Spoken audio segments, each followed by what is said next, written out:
Welcome to episode 307 of the DFO Rundown, brought to you by Bet365, our sports betting partner, who joined just in time for the 2024 playoffs. We'll be with Bet365 to provide you all the news, analysis, lines, and betting options throughout the playoffs until one team is left standing. We are down to 4, and pivotal game 3 tonight, the Oilers and the Dallas Stars. I'm Jason Greger as we welcome in Frank Saravalli, who I don't know if this weekend or not, Frank. I heard they were making T-shirts in Vancouver as a number one fan. Frank Saravalli. Yeah, it would be something about my third chin, I guess, because those are the tweets that I continue to get the most. Enjoy your Memorial Day and the 13 hot dogs that you're going to eat. Sure. Yeah, it's been an adventure with my social media feed in Vancouver the last few days, and I understand why. Perhaps went a bridge too far with the, quote, douche factor that I said Vancouver has, although I think most people who have been there would, even the residents would admit that there is still a slight one. But in terms of the comments that I made about Elias Pettersson, there's no take back there. I firmly believe that his injury excuse that he presented on garbage bag day, locker clean out day, really caught the Canucks by surprise. And I think that they felt like there were 15 other players playing through more than what Elias Pettersson was playing through. And that it became an excuse that really makes everyone else look bad. And the fans have all picked up for him and said, well, look at the numbers. Look at the drop off in play when he says that he suffered the injury. And my response to that would be, well, he participated in every practice. He played in every game and morning skate. They didn't sit him down. And I know with tendonitis, you don't necessarily rest isn't necessarily going to fix it. But nonetheless, when repeatedly asked throughout the playoffs, they made it abundantly clear that Elias Pettersson was healthy. You don't just get to come out after the fact, after a poor playoffs, and say, I was really hampered by my knee tendonitis. That's just not how it works. Not when there's other players on your team that were even sitting at the podium with you that have played through more, that did not even speak of their injuries. That does not go over well. Well, to me, I was quite surprised in how it was presented by him. Like, what did he maybe have tendonitis, which can flare up and go away? Could he have had it? Sure. I'm not going to deny that, but to the extent that it suddenly impacts everything. And like you said, Frank, there was no rest. There wasn't missing practices. Like when guys are banged up, especially in the playoffs, guys who have severe injuries are not practicing. We see it all the time. Like it's pretty much considered, hey, guess what? You don't have to practice in the playoffs. And if you're banged up, that's fine, but you'll play in the games if you want to. Okay. And that's how it works. So, if you're that banged up, you don't practice. It's like, that's common knowledge. It's happened all the time. So that, I don't know, that to me raised a little bit of an odd alarm when I saw his press conference. And you know what? It'll be interesting. Do you think the Canucks would really let him take those bullets? Like, do you think that they would honestly come out and say that he's healthy when he isn't? Do you think that they would put him up at the at the podium to speak on an off day between games because his play had been so bad to the point where fans needed to start a "Let's Go PD" chant in their arena for their player that's going to be making $11.6 million next season? Do you think any of those things would have happened had he actually been truly injured to the point where it was impacting his play? Teams don't operate that way. They don't throw star players to the wolves. They just don't do it. And I think it's made everyone look bad, but no one worse than Pettersson. Yeah. So, you know what? Could be a learning experience for him and something that, you know what, it seemed maybe a little mental for him when you get into a slump and then your worst enemy becomes yourself. And that happens to a lot of players, even guys who are very good players. You lose your confidence and we've seen it across the league. So, you know what? It'd be an interesting offseason for the Vancouver Canucks and who they're going to sign. And, I think the one guy they really want to sign is Zadorov has become one of the better quotes in the National Hockey League. He's a pretty funny guy. He's smart enough to know how to take a subtle pot shot at your team's rivals and stuff like that. I can see why Canucks fans, he played well, of course, too. That always helps. Like, if you're funny and a great quote, but you're not helping on the ice, well, that's different. But, I'm interested to see who they bring back of those 4 big UFAs, right? Hronek's a little different because he's an RFA, and if they qualify him, then there's obviously maybe going to be an arbitration case. But when you have Myers and Zadorov and Lindholm and Dakota Joshua, they probably have room for 3 if they want them, right? It's going to be tight. I mean, it depends on which 3 and which combination. Honestly, like Dakota Joshua, to me, I think the Canucks want him. I think Rick Tocchet wants him. Like, I just think that's exactly the type of guy that you can get into trouble with. Oh, by overpaying him? Yeah, I think when you have a bottom 6 player that you're committing significant dollars to, like, it almost never really works out in the team's favor. And I really like Dakota Joshua. I think he had a great playoff run. I think he showed a lot and learned a lot. But he also was only really a contributor in game 1s. He really slowed down as the games got harder in each series. And when the Canucks especially have been through this before in the last 5 to 7 years of overpaying players that reside in your bottom 6. And when you're stuck with a contract like that, and not saying that you're absolutely going to be, but if you're talking anywhere north of $3 million, you're going to find yourself in a spot that you don't love at times. And that's like, I think Patrick Allvin has referenced this a few times, or there's been this notion out there. You can always find the next one. Like, why can't, instead of paying Teddy Bluger X, let's go find the next Teddy Bluger. Instead of paying Dakota Joshua, our scouting staff will find us the next Dakota Joshua. Now, Dakota Joshua had 32 points this year. Right? Good season. But, and if you look, he's had 55 points, I think, the last 2 years in 130 plus games. Like realistically, what do you think, he would get on the open market? Now, I know he's physical, so it's not just about points, right? I get all that.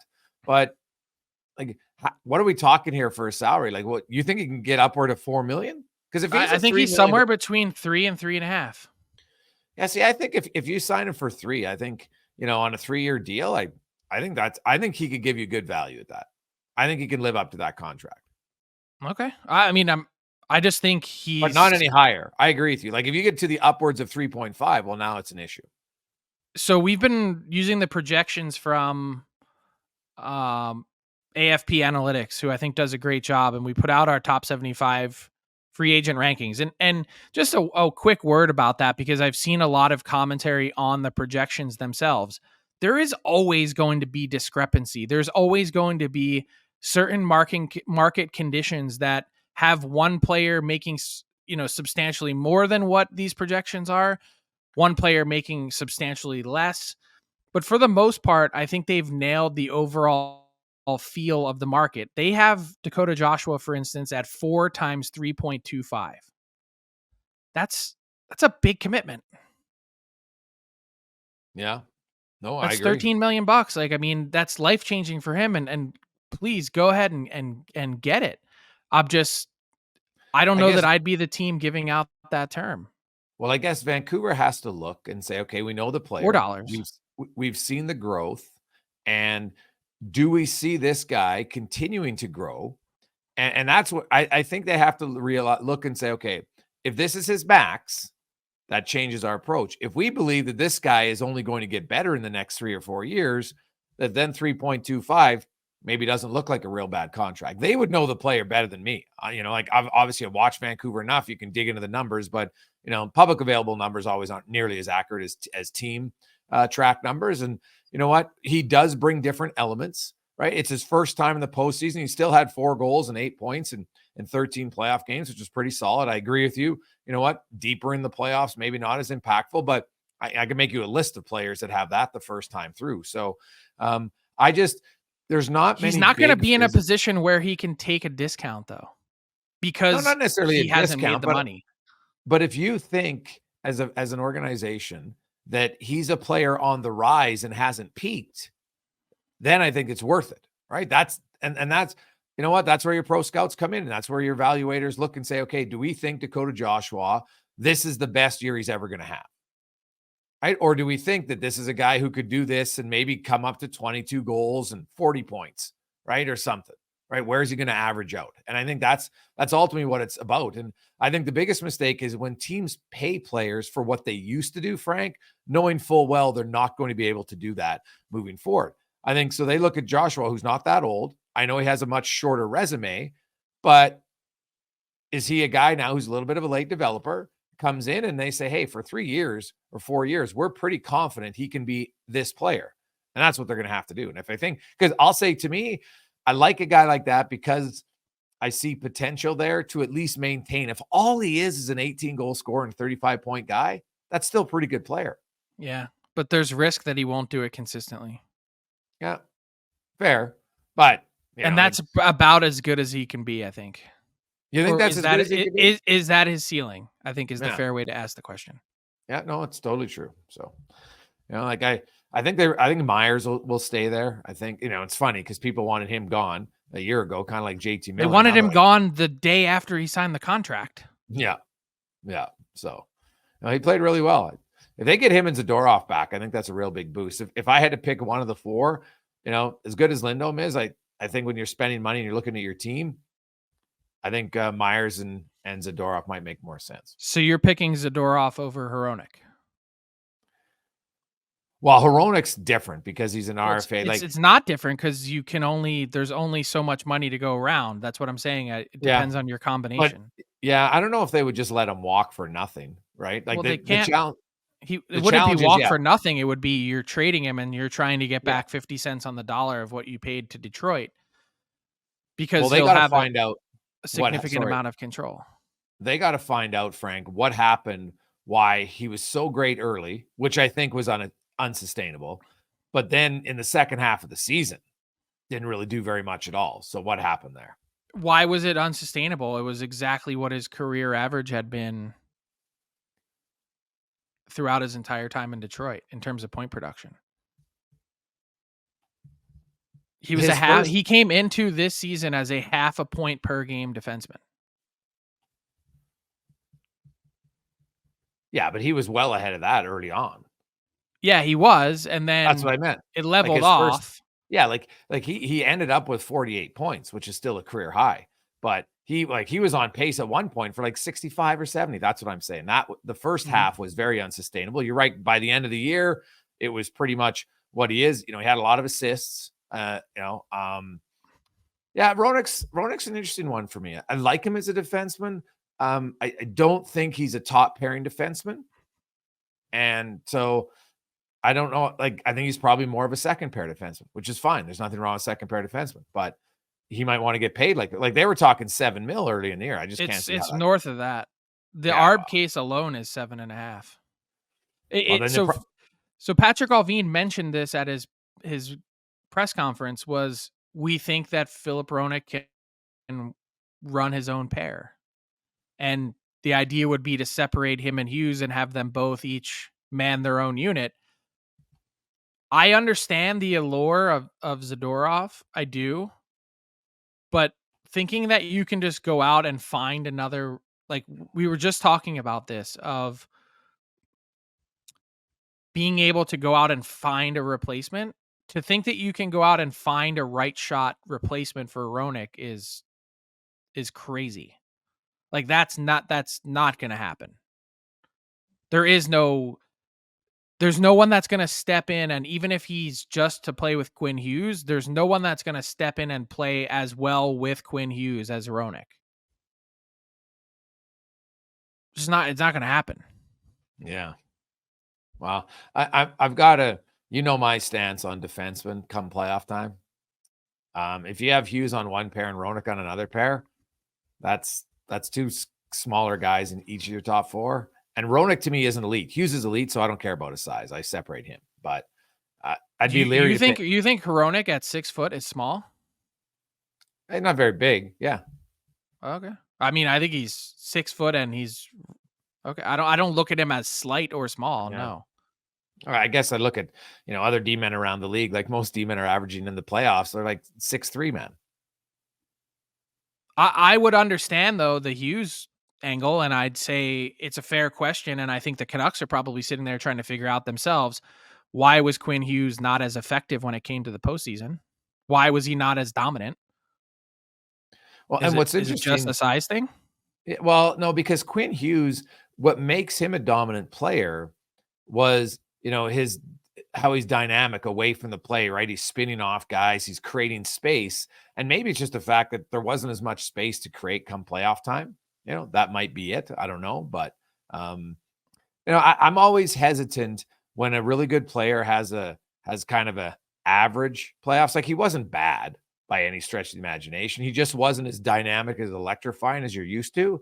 And so that happens. This is the Norris Trophy winner. Like, this isn't know. just some guy. I That's understand the tough part, right? But I think to overreact for 13 games is all I'm saying. I'd be hesitant to want to say, hey, because you're locked in with Hughes. He's not going anywhere.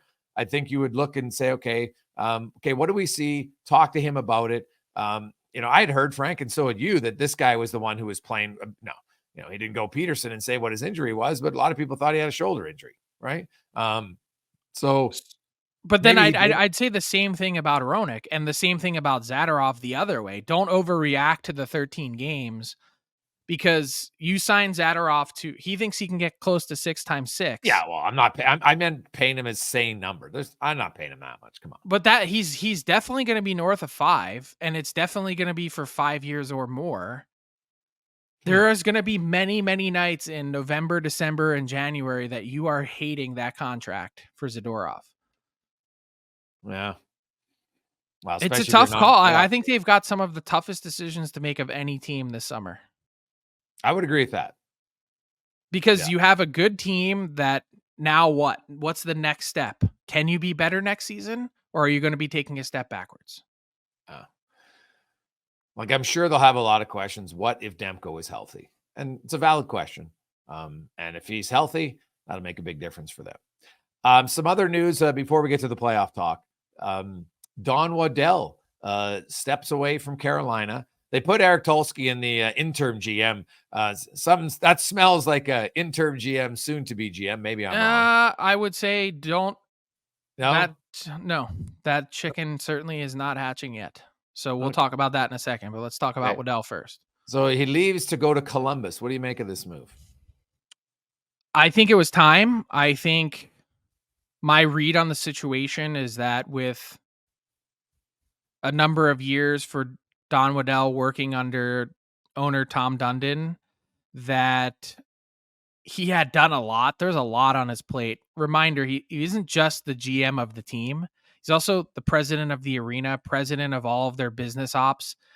He's busier than a one-legged man in an ass-kicking competition. I mean, he really is. He's had a ton to accomplish.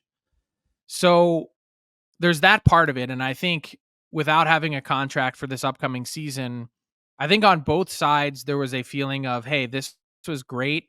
This was a quite literal mutual parting of the ways, in the sense that I think there were certainly some frustrations from Tom Dundon's end on how he, viewed the work done by Don Waddell, and certainly some frustration on Don Waddell's end toward Tom Dundon of how he runs his franchise and operation.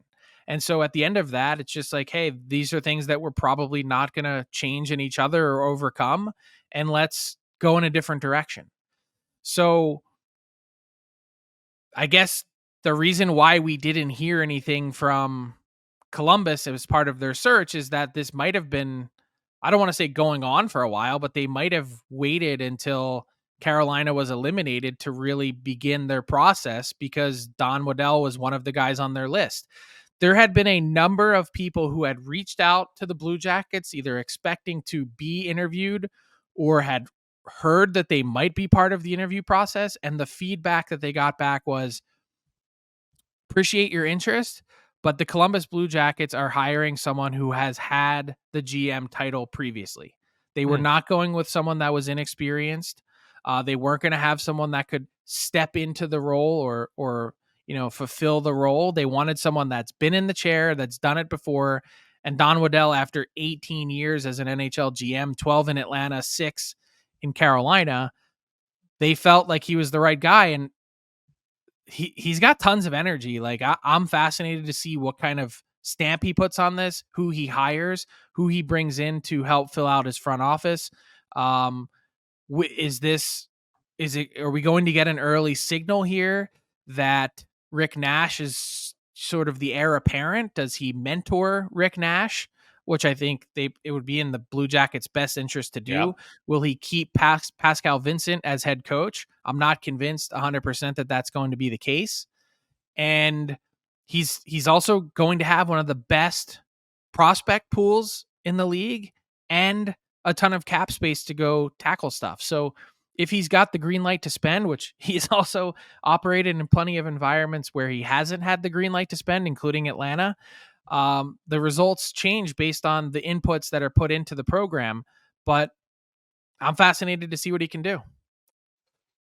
Well, I think Columbus is a team that, injuries played a factor, yes, but there's a lot of people that thought they would be more competitive than they were last year. Not a guarantee to make the playoffs, but at least compete for the playoffs, and they were never in that conversation. And it's going to be hard. Like, you know what? There's not like a lot of openings to see. There's other teams, Buffalo, Detroit, Ottawa, who all think they can get in the playoffs next year. So it's not like it'll be an easy fix. They're going to need more from their best players, no question. But I just look at Columbus, Frank, and you know what? When you go back to the hiring of Mike Babcock and how that went down, and then his replacement, and it seemed kind of a similar coach. Like it just last year was kind of doomed from the start, it seemed. And so Don Waddell is highly respected around the league.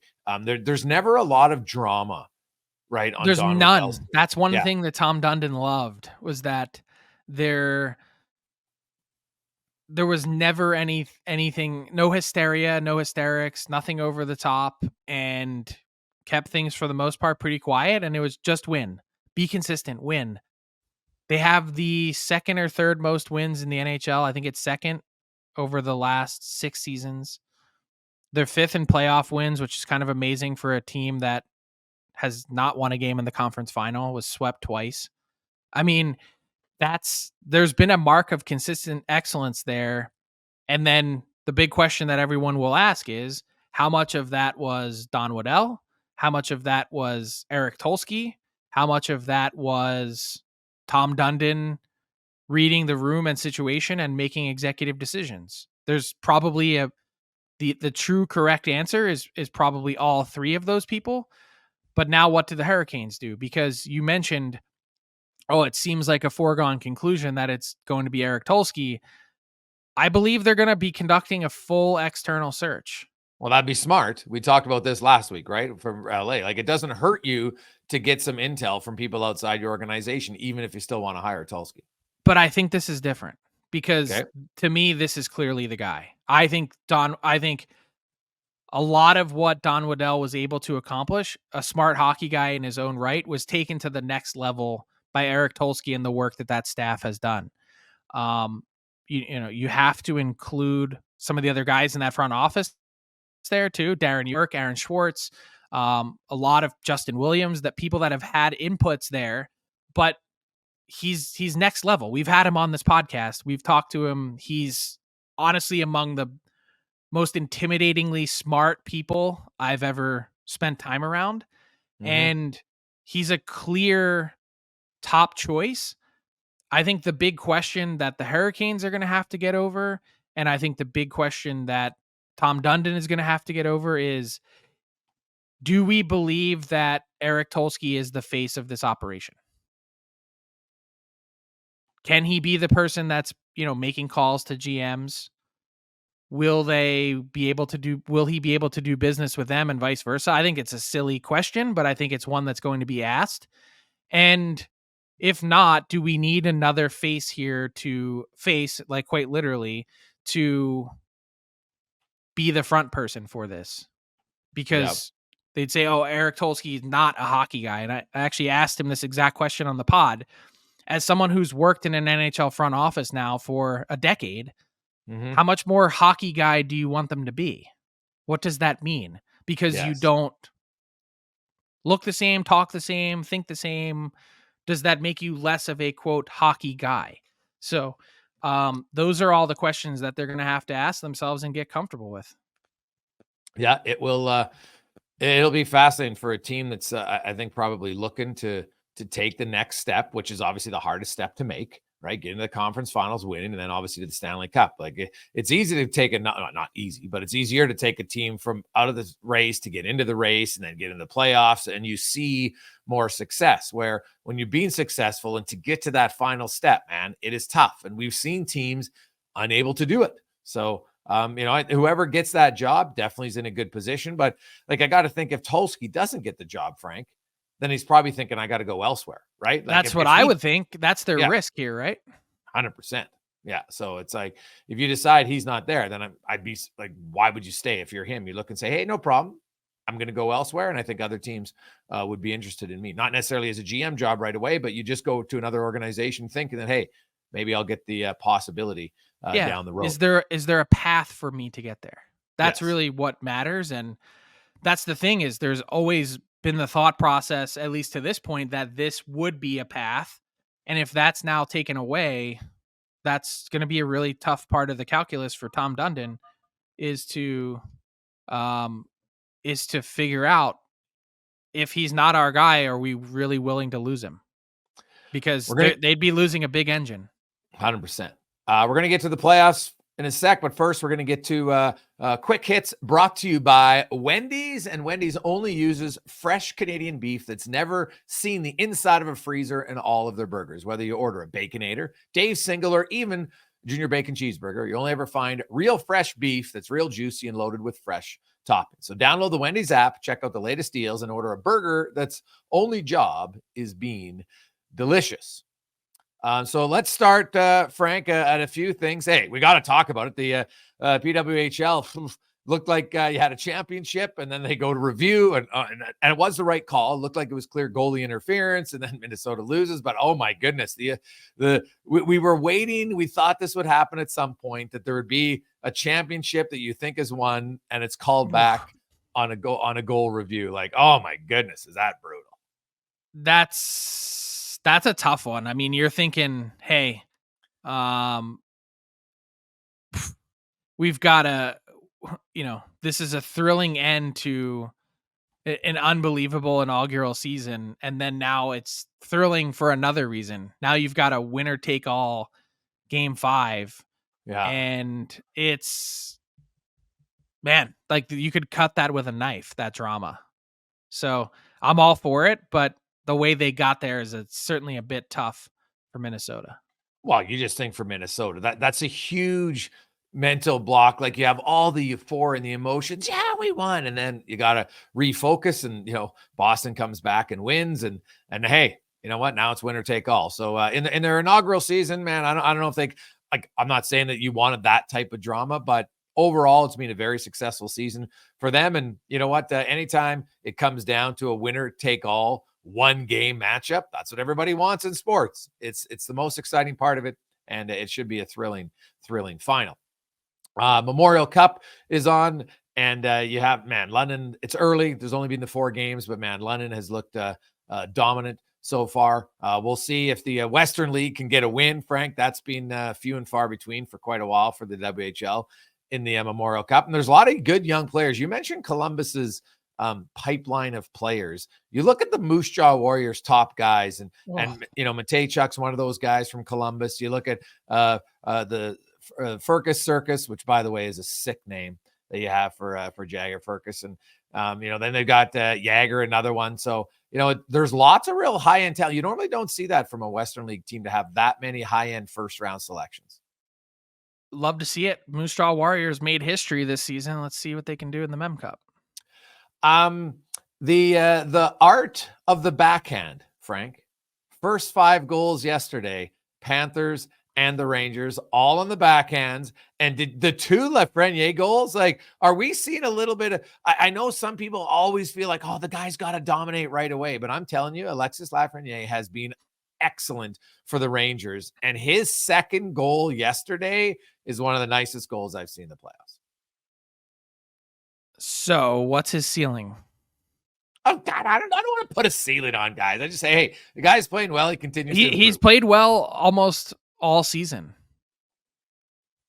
So Yeah. our guy Johnny Lazarus on Morning Cup of Hockey, he swears that Lafreniere is going to become a 100-point player. Well, it wouldn't shock me, I guess, right? When you consider his pedigree, and 100 points, though, is a big number, man. Like, I know we've had a few more 100-point guys here, but it's still really hard to do. Like, there's lots of really good players in the league who've never reached 100 points. So he's in 3 seasons, he's gone 31, 39, 57. Yeah, like that's a big jump. His goals have gone 19, 16, 28. Yeah. So like 100 points. I think it was John Butchergross yesterday who pointed out that Lafreniere has 75 goals at this point in his career. And he said by the same age, Chris Kreider had 19. Oh, yeah. Now, I don't know that is a fair... Different type players.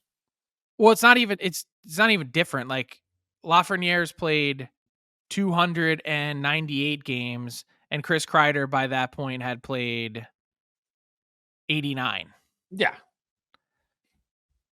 So I don't know that counts, but the point is he's still really young, and the fact that he was playing a full NHL season as an 18, 19-year-old, even though it's only 56 games, there's lots of room for growth still. Oh, dude. I still would have argued I wouldn't have had him in the NHL that year. I think it's still a mistake that the teams make. I know the COVID played a factor, but you let a guy maintain his confidence and dominate for one more year. I think a lot of times you're going to end up with bigger success, but he's only 22. I think he turns 23 in October. So you know what? Lots of guys, like, I think we get way too caught up in, if they're not great right away. Like the list of players, especially European players, Frank, that get to 22. Like, look at the Sedins. The Sedins are one of my favorite ones as far as look how many years they had in the league before they became dominant offensive players. Like, I think they had at least 4, maybe 5 40-point seasons. Right? So there's way too often, and I get it's hot take time in the world, but I'm just like, this guy's making a steady progression. Like, he's starting to show you and score goals that very few players in the league can score. When you do it more than once, I don't think it's fluke. And the other thing is when you do it in the playoffs, yes, when you've got 12 points in 13 playoff games, that's a whole total different level. And I really think, when you look at it, outside of Patrick Kane for a few years, Frank, for the most part, if you look at the 100-point guys, most of them got a running mate, right? Like, you need other guys in there. And if they're not 100, there's some other guys who are 90-point players, right? So Lafreniere, at some point, you know what? Now, Panarin's on the same team, right? Could we see them play more? I think that helps. Like, to be a 100-point guy, you need someone else on your team that's pretty highly skilled. That's just how it goes. So 1 year ago, though, like last offseason, if you had said to Ranger fans, you only get to pick one, Lafreniere or Kakko, to keep, they almost all would have chosen Kakko, right? Oof. Kakko had 18 goals last year and 40 points. Mm-hmm. Lafreniere had, let me just make sure I get the number right. Lafreniere this time last year had 16 goals and 39 points. So almost identical numbers. But now fast forward a year, and if they've got to move on from someone this summer, Kakko RFA, healthy scratch in the playoffs, 2 points in the playoffs, and 19 points total this season, it would be Kakko. I'm not saying you have to. I'm just saying if the Rangers are going to identify someone to move on from, he might be part of the list. Now what? It's just amazing how quickly things change, and for the better. And the other thing for Lafreniere that's important, so he's got 6 goals, 12 points in 13 playoff games. Frank, all his goals are 5-on-5. right? So to me, there's a level of improvement that can come from him just simply on the man advantage, which is hard to do, right? Because of the guys they got there. But, the other thing is most times, you got to get at least 20, 25 points in the power play if you want to be a 100-point player. So that's just how it goes. I'm not, I think Johnny, it's probably accurate to think there's a chance he could be it. I'd say this pretty confidently. I think within the next 2 years, he'll be a point a game player, right? 82 points, still damn good. So, and one last one, the World Championships in men's hockey, Czechia gets the win and the home crowd. What a celebration. What a part. Like, honestly, it's unreal. Like, they take the World Championship so serious, as they should. I love it. You saw the videos of people on the subway, the tube in Czechia. They're bouncing all over the place. Like, man, it was I'll say one, they know how to party there. And Prague, Yeah, they do. Prague is obviously one of the best places to go. Man, you wish you were there yesterday. Yes, I do. That would have been epic, and the party is probably still going on. I wouldn't doubt it for a second. The sun coming up does not mean the end of the party in Prague. David Pastrnak, the hero, just an awesome moment for a great hockey country. And I think the tough part is when you consider, the tournament where it's at,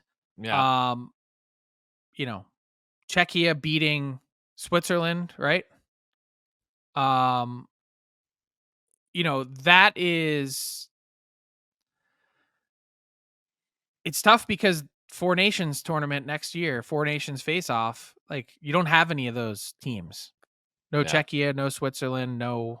And so I can understand why David Pastrnak is sitting there, one of the best players in the world, and going, man, we just won the world championship. And, granted, not best on best, not really a tournament that anyone on this side of the world even pays attention to or cares about. But we just beat every other country. Why can't we get a shot in a Four Nations face-off? And it's a valid question to ask.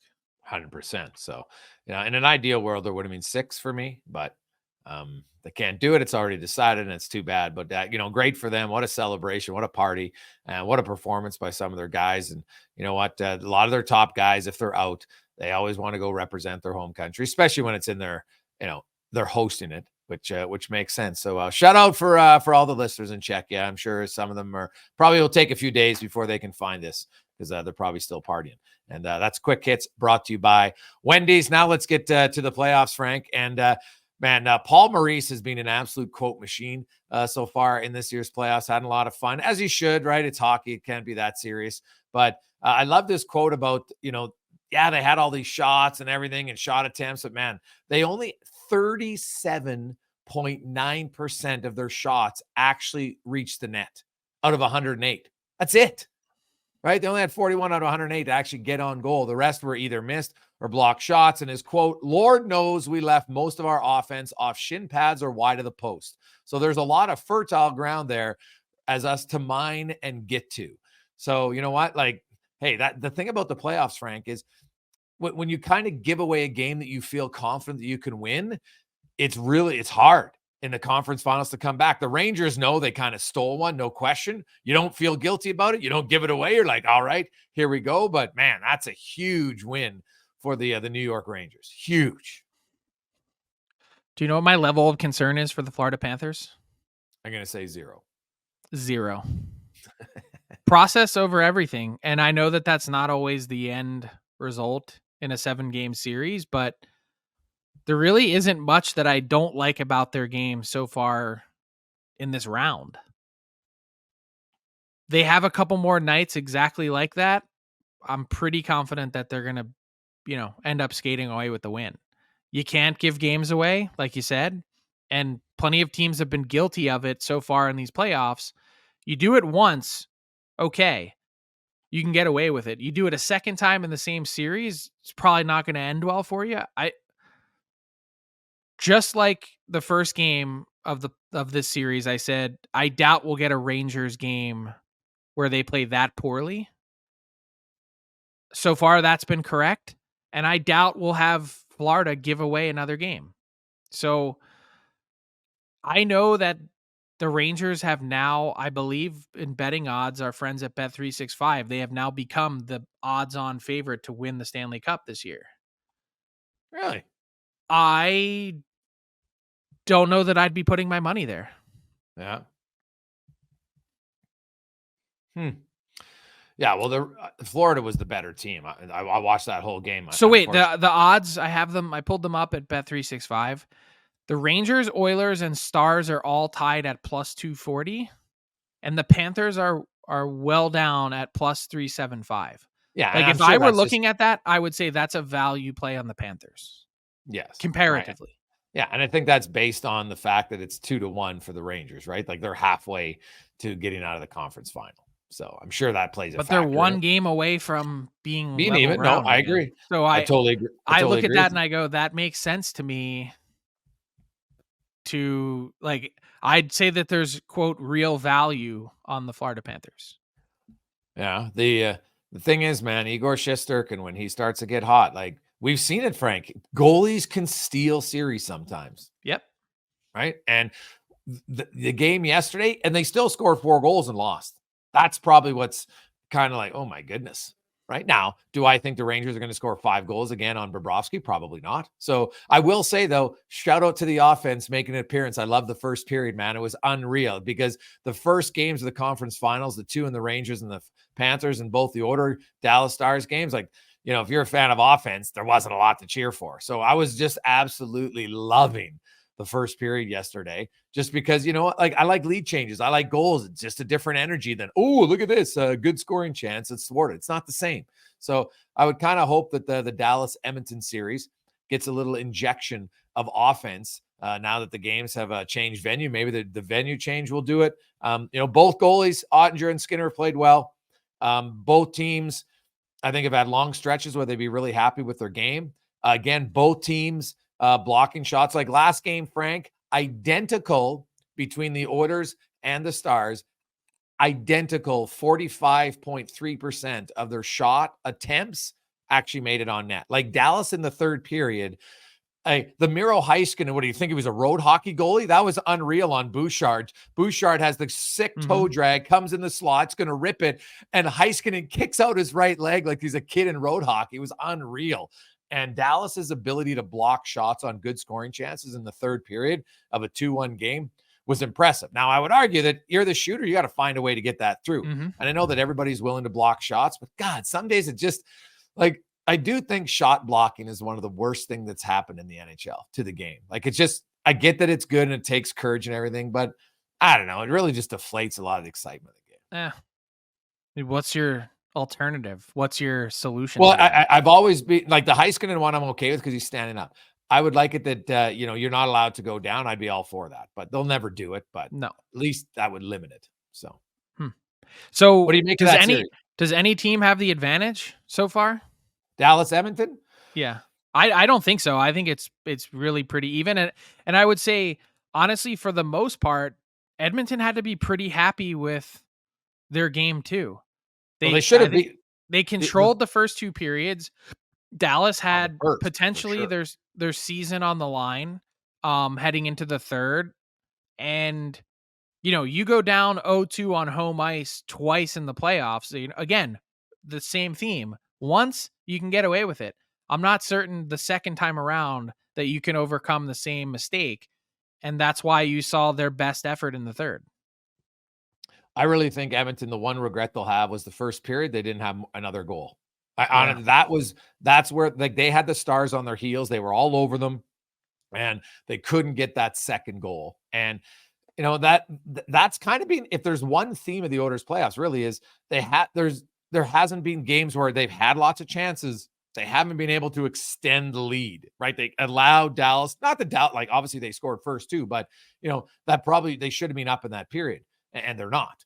And then, you know, Dallas gets one of those playoff type goals where you put a puck on net, it deflects, and, you know, Marchman, give him credit because it's a good deflection, but it wasn't like, you know, that's a great play, right? It's, hey, I guess it's a good play. You put pucks on net. But I think the first period, Edmonton, if you ask them, hey, we got to find a way to get another goal in that period. Yeah, 100%. Yeah. And I'm interested about the matchup, Frank, because the one big difference in game 2 was we saw Lindell and Heiskanen play together more. They were paired up for over 9 minutes together. And in the third period, Heiskanen, every time McDavid was on the ice, Heiskanen was on the ice. So that was a little bit of a change up from Lindell and Tanev in game 1.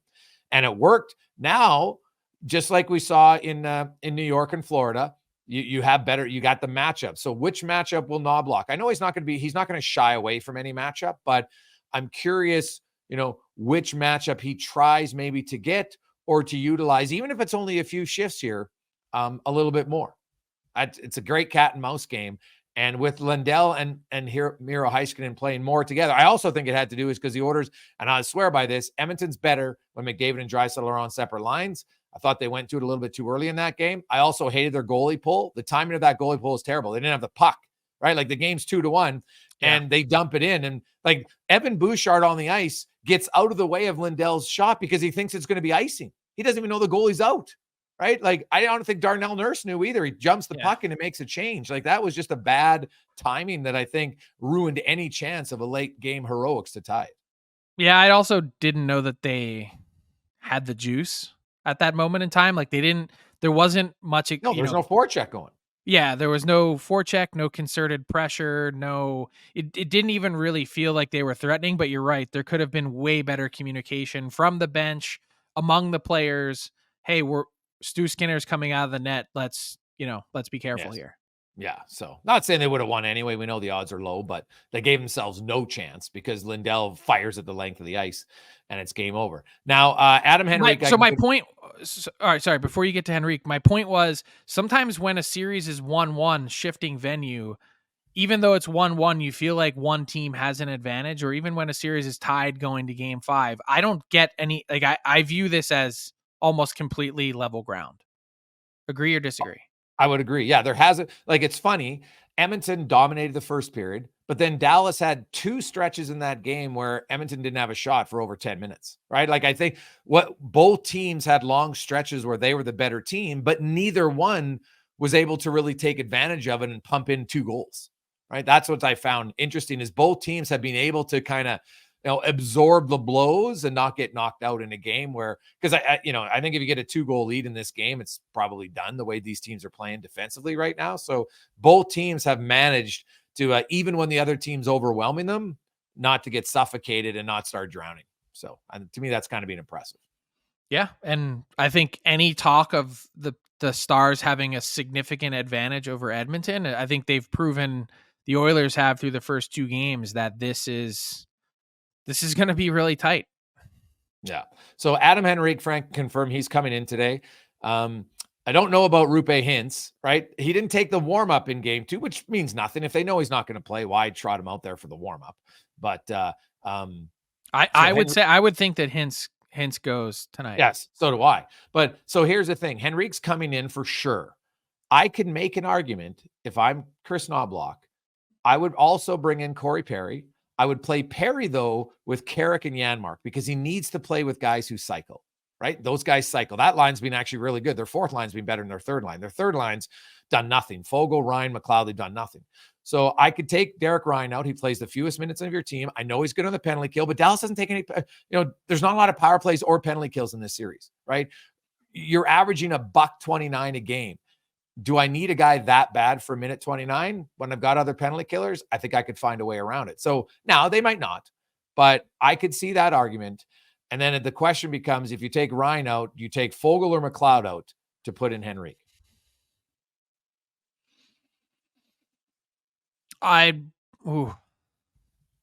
Tough question. Yeah, I would go McLeod. I know he's got the speed, but Fogle to me he does more with the puck than McLeod right now. Yeah, even though Fogle is also prone to plenty of boneheaded decisions, I think I'm going Fogle over McLeod. But honestly, I might just try and make as little changes as possible. So, but Henrique's coming in, so somebody has to come out. So who's coming out for him? Right. Well, it won't be Connor Brown. No, it's going to be either Ryan, McLeod, or Fogle. There's no one from the fourth line is coming out. Can't take Carrick out. You're not taking Janmark out. It makes no sense. No, they've been really good, by the way. Yeah. Their fourth line's been better. They're one of the rare teams where their fourth line's been better than their third line. Yeah. I'd probably go McLeod. So, you know what? McLeod, like early in the playoffs, he wasn't scoring, wasn't getting scored on. Unfortunately, now he's being scored on in 4 consecutive games. He's being outscored now 6-1, 5-on-5. That line is getting caved. The thing is, in this series, McLeod's third on the orders in shots on goal, and he's tied for first in hits. Now, I know his hits aren't as devastating as Evander Kane, but he got the memo to at least finish some checks and not just do flybys. And I agree with you on his speed, right? Henrique's coming in off of an ankle injury. I think McLeod stays because of that, and I think it's going to be Foegele or Ryan, and potentially both if they want to inject Corey Perry too. So, and Roope Hintz, so he comes in. I think Dellandrea is going to come out for Dallas, and then that means Tyler Seguin will move back to the wing, right? And you'll have Roope Hintz play the middle, and that makes them a much deeper team. Frank, like that's a huge return in getting Hintz back. 2 first lines, yeah. I don't know for sure. I can't confirm him. I know Henrique's in for sure, but I don't know about Hintz. No, I think there's a reason why at the start of the series, Chris Knobloch said game 3 or sooner for Henrique. So I think Hintz was on a very similar timeline, game 3 or sooner. Makes a tight series. Just a few more added wrinkles, so it should be good. Going back and forth. I love the one game a night between the East and the West. And when we get to Thursday, we'll know who is. Are they heading home 2-2? Is it going to be 3-1? Do the Rangers, go into Florida and win 2? Lots of fun storylines, Frankie. We'll see you at the rink. Have a good one. That was episode 307, brought to you by Bet365, the largest sports betting platform globally. You can open an account with Bet365 and use the promo code DAILY365 to bet on a huge range of markets. Whenever the sport, whatever the moment, it's never ordinary at Bet365. Frank, enjoy it. We look forward to seeing all of these lovely Vancouver Canuck #1 fan shirts that will be coming out, because I'm sure they're going to make you some. Can't wait.